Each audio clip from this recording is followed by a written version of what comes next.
BZD Sport. Vivez au rythme de la Coupe du Monde FIFA 2018 avec Tibé Kipré et Diabito.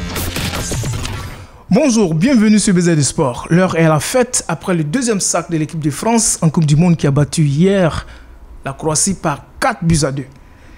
Les Bleus écrivent donc leur histoire 20 ans après, c'est de 1998. Ils étaient reçus en triomphe hier sur le Champs-Élysées, qu'on va dire bleu du monde.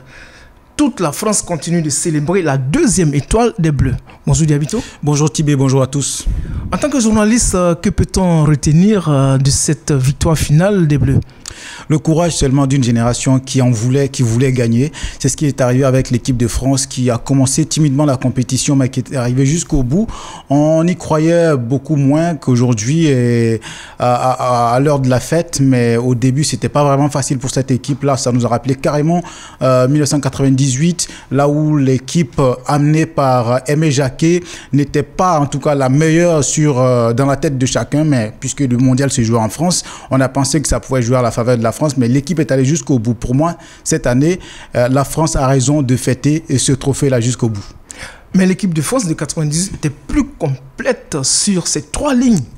Attention, quand vous dites plus complète, moi je ne suis pas totalement d'accord avec vous puisque l'équipe a grandi au fil des matchs. Effectivement, vous vous rappelez que cette équipe de la France a eu du mal à battre, même si le score est flatteur à la fin du match, 3-0, l'Arabie Saoudite.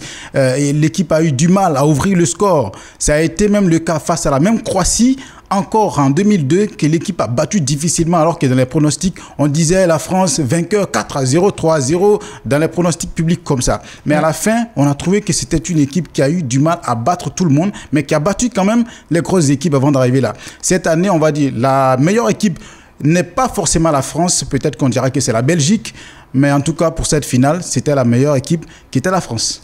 Concernant cette situation, certains puristes affirment que la France n'est pas une belle championne du monde en raison du football qui l'a produit. La belle championne du monde, c'est quoi ? Ça se présente en termes de quoi? Comment on qualifie? En termes de quoi on peut qualifier quelqu'un de belle, de beau champion?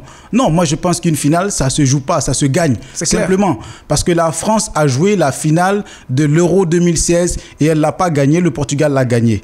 Et la France a joué la finale du mondial du mondial que l'Italie gagne, mais l'Italie l'a gagné. Cette année, c'est une question d'expérience, même si ces jeunes qui sont là, pour la plupart n'ont pas cette expérience-là de 3-4 Coupes du Monde, mais on peut dire que c'est une équipe qui quand même sait regarder des matchs à la télévision et prendre des notes. C'est des joueurs également qui ont joué de gros matchs dans les clubs. C'est vrai que c'est différent, mais c'est quand même le même environnement et ils savent que c'est des finales qu'il faut gagner. Moi, je pense que la France est une belle championne du monde.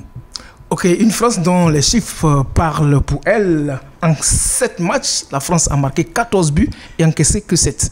Et en plus, une équipe qui bat ses adversaires sans aller en prolongation ou au tir au but et qui place 4 buts à son adversaire en finale de Coupe du Monde. Vous nous dites que cette France-là n'est pas une belle championne du monde. Dites-moi alors quels sont les critères, parce que là, moi, je ne comprends pas. Et cette France qui élimine au jeu, pas au tir au but, ouais, c'est clair. La Belgique, en demi-finale, avant d'arriver là, vous pensez que cette équipe-là n'est pas une belle équipe? Qui sort déjà l'Argentine. Qui sort l'Argentine de Lionel Messi. L'Uruguay. Qui place 4 buts à l'Argentine. Qui sort l'Uruguay 2-0. Vous pensez que la meilleure équipe, c'est quoi? La plus belle équipe, c'est quoi? Pour moi, c'est celle qui sait contrarier ses adversaires. Merci Diabito. Parlons de Didier Deschamps. Lui qui a essuyé des critiques les plus acerbes certains le mettaient déjà sur un siège éjectable, on va dire. Exactement comme Aimé Jacquet en 1998 qui a conduit la France jusqu'au trophée final. On n'y croyait pas. C'est ce que je disais en début d'émission. Dites-vous que Didier Deschamps, s'il avait été attendu par tout le monde parce que c'est un grand, parce que l'équipe de France est une belle équipe, moi je pense qu'on n'en serait pas là aujourd'hui. Et c'est ce qui a fait le défaut de la Belgique par exemple qui était très très attendue parce qu'on les connaît, on connaît les joueurs, on sait que cette équipe est capable. L'Argentine également a eu ce même problème. Et la France n'était pas attendue. Moi, je pense que c'est cet effet des surprises-là qui a milité en la faveur de la France. Et je pense que Didier Deschamps a su jouer sa carte. Merci Diabito. On va terminer cette émission avec une note plus festive.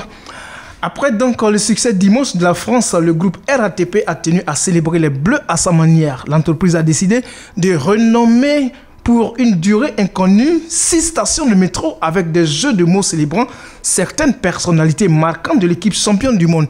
Il s'agit des stations Avron ligne 2 qui devient Nous avrons gagné, en guillemets. Charles de Gaulle étoile ligne 2 qui se transforme en On a 2 étoiles désormais. Victor Hugo ligne 2 se mue en Victor Hugo Lioriste. Bercy ligne 6 et 14 dit Bercy les Bleus. Notre-Dame des Champs ligne 12 devient Notre Didier Deschamps. Et pour célébrer l'entraîneur Didier Deschamps, les Champs-Élysées Clémenceau ligne 13 enfin rend hommage au sélectionneur de l'équipe de France en devenant des Champs-Élysées Clémenceau. Merci Diabito. Merci à tous. Merci de nous suivre pour... Et merci Tibé aussi à tous nos téléspectateurs, tous nos auditeurs de radio BZD Radio qui nous ont suivis pendant toute cette période de Coupe du Monde. C'était pas évident. En tout cas, merci à vous de nous avoir fait confiance. On sera avec vous désormais. Merci Diabito. Merci de nous suivre sur BZD Sport. Rendez-vous pour un prochain numéro. BZD Sport. Vivez au rythme de la Coupe du Monde FIFA 2018 avec Tibé Kipré et Diabito. Écoutez et réécoutez BZD Sport sur bzd-radio.com et bzd-tv.com.